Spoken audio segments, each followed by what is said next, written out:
Nag-cover kami ng sunog noong March 19. Nangyari ito sa barangay Damayang Lagi sa New Manila, Quezon City. Pagdating namin malaki na ang apoy. After ng mga ilang oras, itinaas ito ng BFP sa Task Force Alpha. Ang mga ibang residente nagpapanik, yung mga iba naghahakot na ng mga gamit nila. Yung iba naman tumutulong sa mga bombero.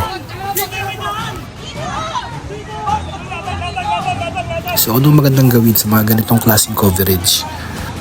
Unang-una, maghanap ka ng safe na pwesto. Huwag kang sugod na sugod. Sa mga ganitong mga sunog, napakadelikado talaga pag hindi ka nag-iisip at sugod ka na sugod. I-check mo yung lugar, tignan mo kung saan ka pwedeng pumwesto.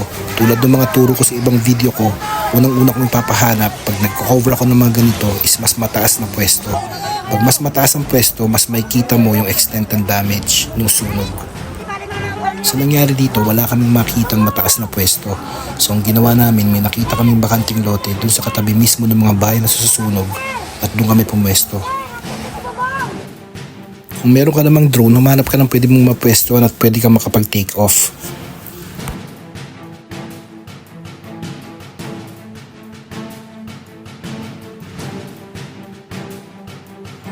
Wag lang din puro sa apoy ang anggulo mo. Dapat malikod din ang mata mo. Tignan mo yung mga ibang pwedeng mangyari. Nandyan yung mga residenteng naghahakot ng mga gamit nila. Sisiguraduhin mo lang din na hindi ka makaistorbo sa mga galaw nila.